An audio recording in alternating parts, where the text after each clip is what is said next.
Hello बच्चों, क्या हाल चाल, कैसे हो आप सारे के सारे बच्चे। तो फाइनली आपका डी डे आ चुका है। कल आपका एग्ज़ाम है और एग्ज़ाम से पहले वो सब कुछ आपके साथ में हो रहा होगा जो कि हर एक बच्चे के साथ में होता है। मेरे साथ में भी हुआ था, मुझसे पहले जिन्होंने एग्ज़ाम्स दिए हैं उनके साथ में भी हुआ था, आगे जो एग्ज़ाम देने वाले हैं उनके साथ में भी होगा।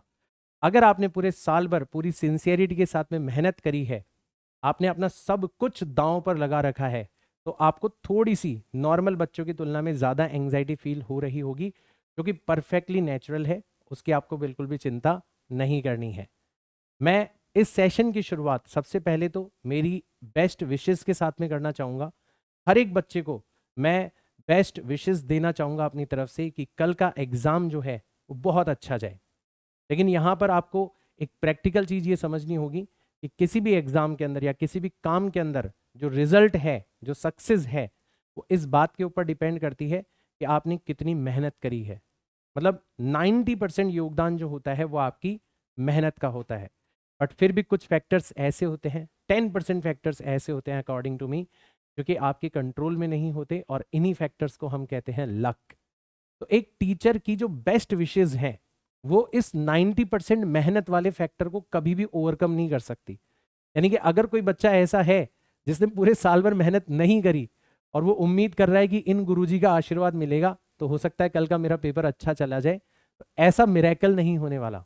हाँ, हर एक वो बच्चा जो सिंसियरिटी से मेहनत कर रहा था साल भर, उसने अपनी पुरजोर कोशिश करी है, अपना सब कुछ दांव पर लगाकर इस नीट के एग्जाम की तैयारी करी है, उस बच्चे को मैं बेस्ट विशेस देना चाहूंगा अपने आशीर्वाद के रूप में कि कल ये जो 10% फैक्टर्स हमारे कंट्रोल में नहीं है, ये भी आपके फेवर में काम करे। यानी कि आपकी मेहनत तो आपको परिणाम दे ही, साथ ही साथ में आपका लक जो है वो भी आपको भरपूर सहायता करे, और कल का जो नीट का एग्जाम है वो आपका सबसे बेस्ट मॉक टेस्ट साबित हो। सर, आप नीट नीट के मेन एग्जाम को मॉक टेस्ट बोल रहे हो? बिल्कुल बेटा, हर एग्जाम मॉक टेस्ट है यार। हर एग्जाम को आपको सिंसियरिटी के साथ में मेहनत करना होता है, उस एग्जाम के अंदर अपीयर होना होता है, और फिर उसको मॉक टेस्ट की तरह भुला देना होता है। उसका जो भी परिणाम रहा हो उसको आपको भुला देना होता है और लाइफ में आगे बढ़ जाना होता है। तो जैसे आप साल भर मॉक टेस्ट देते चले आ रहे थे, इसको भी एक मॉक टेस्ट अज्यूम करना, और जैसा भी आपका कल पेपर रहे आप लाइफ के अंदर मूव ऑन कर जाना। सबसे बड़ी बात जो मैं आपको बता रहा हूं वो यही है कि कल एग्जाम चाहे कैसा भी हो, लाइफ मूव्स ऑन। आप में से बहुत सारे बच्चे हो सकता है एग्जाम के अंदर काफी अच्छा स्कोर करेंगे, मेडिकल कॉलेज के अंदर दाखिला लेंगे, भविष्य में बहुत अच्छे डॉक्टर बनेंगे, बहुत नाम कमाएंगे, बहुत पैसा कमाएंगे, लोगों की सेवा करेंगे। लेकिन बहुत सारे बच्चे ऐसे भी हैं जो कि मेडिकल कॉलेज के अंदर एंट्रेंस नहीं पा पाएंगे। तो क्या उनकी जिंदगी खत्म हो जाएगी? नहीं। लाइफ में हर कदम पर आपको अवसर मिलेंगे, हर कदम पर आपको मौका मिलेगा, हर कदम पर लाइफ आपका एग्जाम लेती रहेगी। अगर आप एक एग्जाम में फेल होते हो कोई दिक्कत नहीं है, लाइफ में कभी फिर से दोबारा आपको एग्जाम देने का मौका मिलेगा और उस अवसर के अंदर आपको हो सकता है सफलता मिले। तो जीत जाओ, बहुत अच्छी बात है, लेकिन हार को दिल पर नहीं लेना। हर हार को एक लर्निंग की तरह यूज करना है, ताकि आप अगली बार जब लड़ो, अगली बार जब संघर्ष करो, तो आपके जीतने के चांसेस और ज्यादा बढ़ जाए। राइट? तो ये इस सेशन की शुरुआत रहेगी, और अब मैं बात करना चाहूंगा इस सेशन के हमारे मेन मुद्दे से कि इस टाइम पर जब एंजाइटी इतनी ज्यादा हो रही है, दिमाग बिल्कुल भी फोकस्ड नहीं है, वैसे ही दिमाग इधर उधर भाग रहा है, कल की चिंता कर रहा है, ऐसे समय पर दिमाग को शांत रखते हुए पूरी की पूरी फिजिक्स को बहुत कम समय के अंदर रिवाइज कैसे किया जाए। तो एक ऐसा मेथड मैं आप लोगों के साथ में शेयर करना चाहूंगा जिसको मैंने यूज किया है लाइफ में कई बार, और मुझे उसके काफी अच्छे परिणाम मिले हैं। इसके पीछे की जो फिलॉसफी है पहले मैं समझाना चाहूंगा। मैं हर बार हर काम के पीछे की फिलॉसफी आपको एक्सप्लेन करता हूं। इसके पीछे की फिलॉसफी बहुत सिंपल है। एक्चुअल में जो पढ़ाई है उसके अंदर दो पार्ट्स होते हैं। एक पार्ट होता है सुनना और समझना, यानी कि इंफॉर्मेशन को अपने दिमाग के अंदर डालना, और दूसरा काम होता है मनन करना, यानी कि उस इंफॉर्मेशन को जो आपके दिमाग के अंदर गई है उसको बहुत अच्छे तरीके से अरेंज करना, ताकि जब भी उसकी जरूरत पड़े तो तुम उसको बाहर निकाल सको, मेरी टर्म्स में उन हथियारों को बाहर निकाल सको और उससे अपने शत्रुओं के ऊपर हमला कर सको। बहुत सारे बच्चे साल भर लेक्चर्स अटेंड करते हैं, मेहनत करते हैं, किताबें पढ़ते हैं, तो वो सुनने और समझने वाला पार्ट वो कर रहे होते हैं, बट मनन वाला काम कभी नहीं करते। वो ये ध्यान ही नहीं देते कि हम इतना सब कुछ पढ़ते चले जा रहे हैं, इसको अगर अरेंज नहीं किया दिमाग के अंदर तो ये यूजलेस हो जाएगा। तो आज मैं आपको एक ऐसा मेथड शेयर करने जा रहा हूं जिससे, और इसमें बहुत कम समय लगता है, इसमें बहुत ज़्यादा समय नहीं लगता। अगर आपने साल भर अच्छे से मेहनत करी है तो 15-20 मिनट का समय लगेगा। आप पूरा का पूरा सिलेबस जो है वो अपने मन ही मन के अंदर दोहरा सकते हो, पूरे के पूरे फिजिक्स के सिलेबस को आप रिवाइज कर सकते हो, राइट। तो एक शांत कमरा हो आपके पास में, वहां पर जाके आप बैठ जाओ, थोड़ा सा 10 से 15 डीप ब्रेथ लो, है ना, गहरी सांस लो, ताकि आपकी बॉडी की जो एंग्जाइटी है, जो स्टोर हो चुकी है बॉडी के अंदर, एक्चुअल में एंग्जाइटी की शुरुआत दिमाग से होती है, लेकिन आप कंटिन्यूअसली कल से परसों से इसी स्टेट के अंदर हो तो फिर वो आपकी बॉडी का भी पार्ट बन जाती है। कई लोगों को बैक पेन होना स्टार्ट हो गया होगा, कई लोगों को नेक पेन होना स्टार्ट हो गया होगा, कई लोगों को नींद वींद लेने के अंदर परेशानी हो रही होगी। तो वो बॉडी के लेवल तक आ चुकी है आपकी एंग्जाइटी, बॉडी के अंदर टेंशन के फॉर्म में वो बाहर मैनिफेस्ट हो रही है। तो सबसे पहले तो अपन बॉडी को रिलैक्स करेंगे, ठीक है। आप आराम से बैठो, ठीक है, और पूरी तरीके से अपनी बॉडी को ढीला छोड़ने की कोशिश करो और गहरी सांस लो, ठीक है। एक बहुत आराम आराम से एक रिदम के अंदर सांस लेने की कोशिश करो, ताकि एंग्जाइटी का जो बॉडी के ऊपर मैनिफेस्टेशन हो रहा है वो रिजॉल्व हो जाए, ठीक है। हाँ ठीक है, मेंटल लेवल पर एंग्जाइटी है वो रहेगी, उसको भी मैं काफ़ी कम करना सिखाऊंगा, बट एक कम सबसे पहले आपको ये करना है। फिर उसके बाद में क्या करना है, उसके बाद में एक रिवीजन चेकलिस्ट आप लोगों के लिए तैयार की है। और ये रिवीजन चेकलिस्ट कहाँ पर मिलेगी, तो एक एग्जांपल मैं आपको बताता हूँ। एक काम करता हूँ, मैं एक बार इसको तो बंद करता हूँ, ठीक है। तो आप लोगों को यूट्यूब पर जाना है और जिस चैनल पर आप मुझे देख रहे हो उसका नाम है फिजिक्स मैन। अगर आपके सामने ऐसे ही आ गया है वीडियो तो भी कोई दिक्कत नहीं है, फिजिक्स मैन आप सर्च कर लेना, ये हमारे चैनल का नाम है, ठीक है। तो ये अपना चैनल आ गया और इस चैनल के ऊपर लाइव वाले सेक्शन में आप जाना, और लाइव वाले सेक्शन में जैसे मैं अगर 11th का एग्जाम्पल लूँ तो ये कंप्लीट फिजिक्स का आपको 11th क्लास वाला सेशन मिलेगा। इसको आप एक बार क्लिक कर लेना, ठीक है। ये एड्स वगैरह तो चलते रहेंगे। अब इसके डिस्क्रिप्शन में जब आप जाओगे तो इसके डिस्क्रिप्शन में आपको एक लिस्ट मिलेगी, देखो ये रही, कंसेप्ट वाइज टाइम स्टैम्प्स, ये आपको मिलेगी। इसको आपको रिवीजन के लिए यूज करना है। अब आपको ये पूरा 8 घंटे का वीडियो नहीं देखना, आपको वन बाय वन, जैसे आपने देखा पहला कंसेप्ट है वेक्टर एडिशन, तो आपको मन ही मन में रिवाइज करना है कि हाँ यार वेक्टर एडिशन ये इसका फॉर्मूला होता है, ठीक है, इसको इस कंडीशन के अंदर, स्पेशल केसेस के अंदर ऐसे ऐसे यूज करते हैं, मन ही मन के अंदर दोहराना है आपको, ठीक है। फिर आप दूसरे कॉन्सेप्ट पे आ गए, condition for two vectors being perpendicular, मन ही मन के अंदर कि हाँ यार जब दो वेक्टर परपेंडिकुलर होते हैं उनका डॉट प्रोडक्ट 0 होता है, आ गया, ठीक है। फिर अगले कॉन्सेप्ट पे चले जाओ, वेक्टर प्रोडक्ट, हाँ वेक्टर प्रोडक्ट कैसे करते हैं, डिटर्मिनेंट बनता है, सब कुछ आ गया हमें, ठीक है ना। ऐसे आप एक एक कॉन्सेप्ट को टिक लगाते जाओ, एक एक कॉन्सेप्ट को आप टिक लगाते जाओ। और मान लो कोई कॉन्सेप्ट ऐसा है जो कि आपको नहीं बिल्कुल भी याद आ रहा, ठीक है ना, आपको ऐसा लग रहा है कि यार ये जो एवरेज स्पीड वाला कॉन्सेप्ट है, एवरेज स्पीड के ऊपर तो बहुत सारी चीजें करी है, तो कुछ सर ने इंपॉर्टेंट बताया, एक काम करते हैं इसको देख लेते हैं, तो आप डायरेक्ट यहाँ पे क्लिक कर देना, ठीक है। ये ऐड चला जाएगा तो डायरेक्ट आपको वो 2 से 3 मिनट का सेक्शन मिल जाएगा जिसमें आप उस पर्टिकुलर कॉन्सेप्ट को रिवाइज कर सकते हो। तो ऐसे मैंने सारे के सारे कॉन्सेप्ट्स की लिस्ट तैयार करी है, ये देखो वन बाय वन आप पूरी की पूरी फिजिक्स को रिवाइज कर सकते हो, पूरी की पूरी फिजिक्स को रिवाइज कर सकते हो, ठीक है, इस तरीके से। अब एक काम जो हो रहा होगा यहाँ पर वो ये है कि जब आप ऐसा काम कर रहे होंगे तो आपका दिमाग दो चीजें करने की कोशिश करेगा। एक तो रेजिस्टेंस, आपको बहुत सारे कॉन्सेप्ट्स के अंदर ऐसा लगेगा यार मैं तो सब कुछ भूल गया, यार ये अभी कल परसों पढ़ा था, बहुत अच्छे से समझा भी था, बट अभी ऐसा लग रहा है मैं भूल गया। तो एक तो आपको इससे फाइट नहीं करना, कोई बात नहीं, कोई बात नहीं, भूल गए कोई दिक्कत नहीं है, ठीक है। आपको सिर्फ उन्हीं कंसेप्ट्स को दोबारा से क्लिक करके देखना है जो कि बिल्कुल गायब है, बिल्कुल गायब है। उसके बाद में आपको लगे किसी किसी कॉन्सेप्ट के बारे में कि हाँ यार ये तो वाकई मैं भूल चुका हूं, उसको आपको देखना है। मैक्सिमम कॉन्सेप्ट्स के बारे में आपको सिर्फ सरफेस लेवल पर लगेगा कि हाँ यार मैं भूल गया, मुझे तो कुछ याद। ये बेसिकली आपका दिमाग है जो कि एक स्टोरी बार बार आपको सुना रहा है। ये एंग्जाइटी वाली स्टोरी है, ठीक है ना, तो इसके ऊपर आपको ज्यादा ध्यान नहीं देना। इस तरीके से आप क्या कर सकते हो, इस तरीके से आप रिवाइज कर सकते हो पूरी की पूरी फिजिक्स को, ठीक है। तो ये कंसेप्ट वाइज लिस्ट जो है आपको मिल जाएगी यहाँ पर, एक एक कंसेप्ट यहाँ पर है। और जैसे ही कोई कंसेप्ट आपको लगे कि हाँ यार ये तो मैंने पढ़ा ही नहीं, ये तो रह गया मेरा, ठीक है, या इसको मैंने पढ़ा तो था बट अभी याद नहीं आ रहा, उसको तुरंत क्लिक करके 2 से 3 मिनट के अंदर आप क्या कर सकते हो, कवर कर सकते हो, ठीक है। तो ये एक रिवीजन चेकलिस्ट की तरह काम करेगा आप लोगों के लिए, आप इसको यूज कर सकते हो, ठीक है। उसके अलावा मैं चाहूंगा कुछ इंपॉर्टेंट बातें आप लोग और ध्यान रखो, ठीक है ना। सबसे बड़ी बात कि जो नीट का एग्जाम है, मैं अच्छे से समझा देता हूं आपको।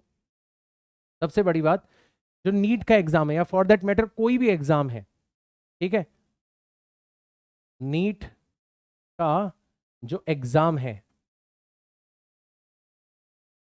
ठीक है, इसके अंदर सिर्फ आपकी नॉलेज चेक नहीं करी जा रही, इसके अंदर सिर्फ और सिर्फ आपका ज्ञान जो है उसकी परीक्षा नहीं हो रही कि आपको कितनी बायोलॉजी आती है, कितनी केमिस्ट्री आती है, कितनी फिजिक्स आती है, इसकी परीक्षा नहीं हो रही।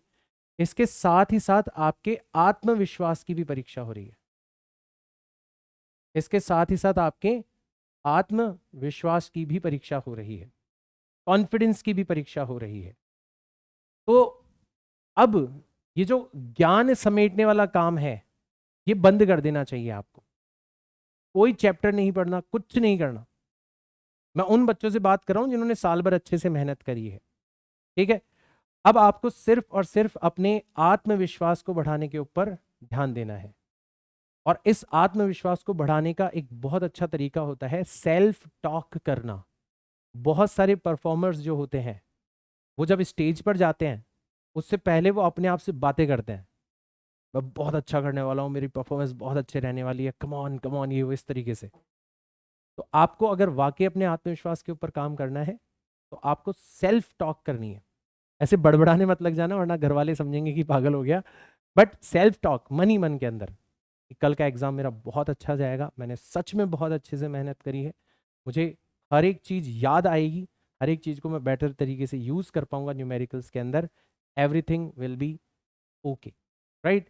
तो ये बार बार आप करोगे। जैसे हम मतलब अभी तो आप बच्चे हो बट जैसे अपन बड़े हैं, जैसे आपके मम्मी पापा हैं, तो कहीं ना किसी गुरु के पास में या किसी के पास में जाते होंगे तो वो एक मंत्र देते हैं, मंत्र दीक्षा बोला जाता है कि इस मंत्र का जाप करो।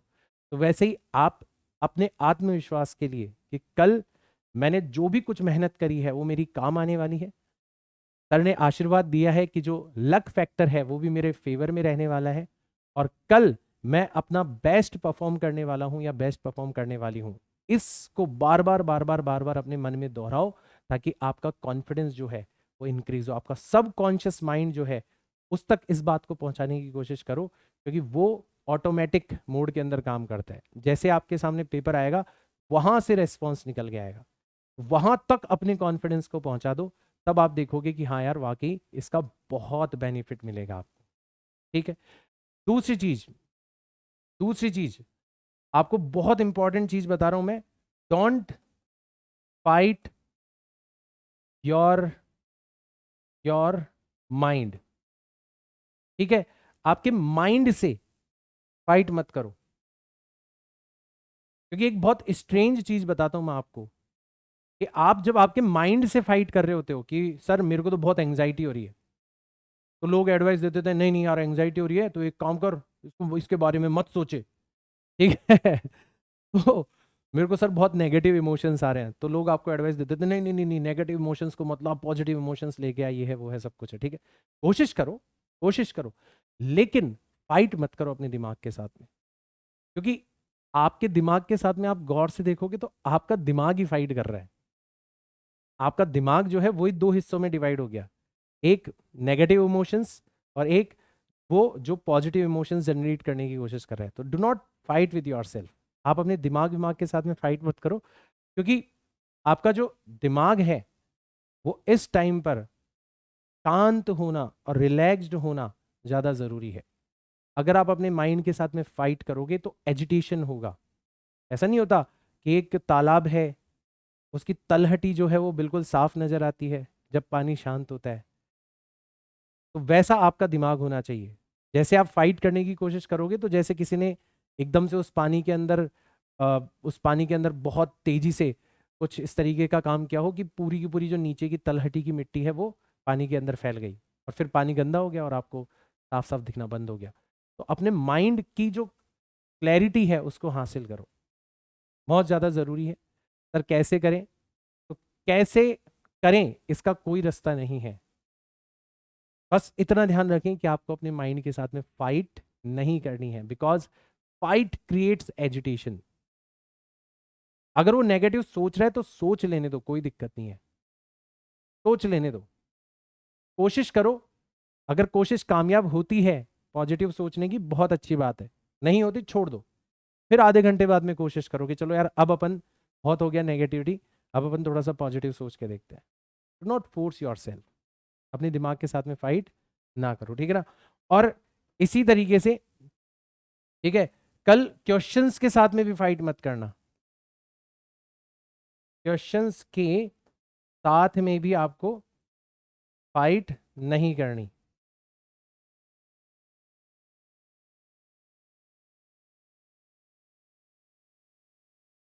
बहुत बार क्या करते हैं बच्चे, कोई क्वेश्चन आता है उनके सामने, बड़ा अच्छा क्वेश्चन है, बच्चों को लगता है कि हाँ यार ये अच्छा क्वेश्चन है, इसके अंदर मैं दिमाग लगा सकता हूँ, इसको मैं सॉल्व कर सकता हूँ, ठीक है। वो सॉल्व करने जाते हैं बट बीच में अटक जाते हैं। अब जब वो बीच में अटक जाते हैं ना, तो इस बात को ईगो पर ले लेते हैं। उनको लगता है कि यार ये कॉन्सेप्ट तो मैंने बहुत अच्छे से पढ़ा था, इसके ऊपर तो मैंने बहुत सारे ऐसे के ऐसे सवाल करे थे, बट ये साला सवाल क्यों नहीं बन रहा मुझसे, इसकी क्या मजाल, ये कौन से खेत की मूली है जो मेरे से नहीं हो रही।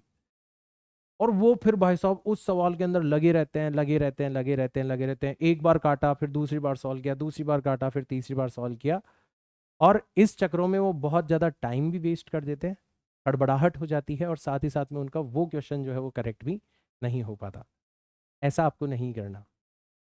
जब भी कोई क्वेश्चन आपके सामने हो, पहले तो बिल्कुल ठंडे दिमाग से अंडरलाइन करते हुए उसकी मुख्य मुख्य बातों को आपको उसको पढ़ना है। पढ़ते ही आपके दिमाग से एक रेस्पॉन्स निकलेगा, अरे वाह, ये क्वेश्चन तो मैंने किया हुआ है पहले भी, इस क्वेश्चन को तो मैं सॉल्व कर सकता हूं। तभी आपको उस क्वेश्चन को सॉल्व करने की तरफ बढ़ना है। अगर क्वेश्चन को पढ़ने के बाद में आपको हवाई ना लगे, यार क्वेश्चन में कहना क्या चाह रहा है, तो दोबारा पढ़ना भी नहीं है क्वेश्चन को, आपको सीधा उस क्वेश्चन को छोड़ के अगले क्वेश्चन पे बढ़ जाना है। उस क्वेश्चन को स्टार मार्क कर लेना कि भाई साहब पहले पूरे आसान आसान क्वेश्चन करेंगे, फिर आपको करेंगे हम, ठीक है। तो do not fight with questions, और फिजिक्स में खासकर ऐसा करना, क्योंकि बायो और केमिस्ट्री में ये दिक्कत नहीं होती, फिजिक्स में बच्चों को ये दिक्कत होती है। पहला क्वेश्चन पढ़ा, अगर आपको लगता है आप कर सकते हो तो ही करने के लिए आगे बढ़ो, अगर आपको लगता है नहीं कर सकते कोई दिक्कत नहीं है, दूसरे क्वेश्चन पर आ जाओ। आप बोलोगे सर ऐसे करते करते हमने पूरे 50 क्वेश्चन देख लिए, बट हमसे 50 में से 10 ही बने। अरे भाई 10 तो बने, वरना वो 10 भी नहीं बनते। और 10 और 15 और 20 क्वेश्चन तो बन ही जाएंगे, ये मैं आपको गारंटी दे रहा हूं। अगर आपने बहुत आराम आराम से पढ़ाई करी ना, क्योंकि बहुत ज्यादा मेहनत भी नहीं करी, तो भी 20-22 क्वेश्चन तो ऐसे होंगे जो आपसे बन ही जाएंगे। बस ये जरूरी है कि आप उन तक पहुंचो, बच्चे पहुंच नहीं पाते उन 20-22 क्वेश्चंस तक। तो आप किसी भी क्वेश्चन के साथ में फाइट मत करना। जैसे ही क्वेश्चन आपको लगे कि यार इसको मैं कर सकता हूं, उसको सॉल्व करने की कोशिश करना। अगर बीच में अटक जाओ तो भी छोड़ देना, और पढ़ते ही अगर आपको हवा ना लगे तो भी छोड़ देना। पहले उन क्वेश्चंस को करना है जो कि आप 100% सही कर सकते हो, और मैं आपको गारंटी दे रहा हूं कि पेपर के अंदर 20 से ज्यादा क्वेश्चन ऐसे होते हैं। और आप खुद सोच के देखो कि एक बार बहुत कम समय में आपने अगर उन 20 क्वेश्चंस को सॉल्व कर लिया, तो पेपर के दौरान आपका आत्मविश्वास कितना बढ़ जाएगा। और अगर आप एक दो क्वेश्चन से भी फाइट करने बैठ गए और उनको नहीं कर पाए, तो आपका आत्मविश्वास कितना गिर जाएगा। इसलिए मैंने बोला कि this exam is 50% knowledge and 50% confidence. उस 3 घंटे की ड्यूरेशन के अंदर आपकी नॉलेज जो है वो इतनी काम नहीं आ रही होगी जितना आपका टेम्परामेंट काम आ रहा होगा। आप कैसे हैंडल करते हो नेगेटिव सिचुएशंस को। जब कोई क्वेश्चन आपने पढ़ा और वो आपको नहीं समझ में आ रहा, तो आप आत्मविश्वास खो देते हो, या फिर बिल्कुल चिल रहते हुए नेक्स्ट क्वेश्चन के ऊपर बढ़ जाते हो। All depends on your temperament, इसीलिए मॉक टेस्ट देना ज़रूरी होता है। तो आई होप आप सारे के सारे बच्चे इसका खास ख्याल रखेंगे, राइट। तो बहुत ज़्यादा ज्ञान तो मैं नहीं देता बच्चों को, क्योंकि इसका कोई ना तो बेनिफिट होता है, इनफैक्ट मेरे द्वारा आखिरी मोमेंट पर जो भी एडवाइसेस आपको दी जाएगी वो भी हो सकता है आपके लिए बर्डन बन जाए, आपकी एंग्जाइटी को और ज़्यादा बढ़ा दे। बस ये जो 3 मुख्य बातें मैंने आपको बताई है, ये आपको ध्यान में रखनी है। हैव अ गुड स्लीप, अच्छी नींद लेने की कोशिश करना। बट अगर आप सोने जाओ और आपको नींद ना आए तो बेड पर लेटे मत रहना, बहुत इंपॉर्टेंट है। अगर आप सोने जाओ, एंग्जाइटी की वजह से, टेंशन की वजह से आपको मान लो 15 मिनट तक, 20 मिनट तक, आधे घंटे तक नींद ना आए, तो वही वाली बात, डोंट फाइट। फिर अपने माइंड से फाइट मत करना कि बेटा जबरदस्ती सो, नहीं यारी कोई दिक्कत नहीं है, बेड से उठ जाना, गाने वाने सुन लेना, ठीक है ना, पानी वानी पी लेना, ठीक है। अगर आपके मम्मी पापा कोई हो साथ में, दोस्त हॉस्टल में अगर कोई रहते हैं, उनसे बात कर लेना, दैट्स इट। जबरदस्ती सोने की कोशिश मत करना। लोग बोलते हैं कि यार एग्जाम से पहले सोना बहुत जरूरी है, सोना बहुत जरूरी है, सोना बहुत जरूरी है। हर किसी का माइंड अलग अलग तरीके से काम करता है। कुछ बच्चे हैं जिनको नींद आ जाएगी बहुत आराम से, कुछ बच्चे हैं जिनको हो सकता है नींद ना आए। नींद नहीं आना बुरा नहीं है, नींद नहीं आ रही हो और आप जबरदस्ती नींद लाने की कोशिश कर रहे हो, ये बुरा है। बहुत इंपॉर्टेंट चीज बता रहा हूँ नींद के बारे में, इसका आपको ध्यान रखना है। आई होप आप सभी लोगों का एग्जाम बहुत अच्छा जाएगा, ठीक है। एज अ टीचर मैं यही उम्मीद करूंगा कि आपका एग्जाम जो है वो बहुत अच्छा जाए। एंड एग्जाम के बाद में, चाहे एग्जाम कैसा भी हो, जश्न जरूर बनाना, जश्न मनाना कि आपने इस संघर्ष के दौर को पूरा कर लिया। Just celebrate it that you have completed your journey, आपने अपनी जर्नी को कंप्लीट कर लिया। मैं मिलता हूं आपसे इसी तरीके के नेक्स्ट सेशन के अंदर, एंड आई होप आप सभी लोग कल बहुत अच्छी अच्छी खुशखबरियां देंगे मुझे, इसी उम्मीद में आप सभी लोगों का पेपर अच्छा जाए। मिलता हूं आपसे नेक्स्ट सेशन में, तब तक के लिए tata bye bye, see you all, जय हिंद।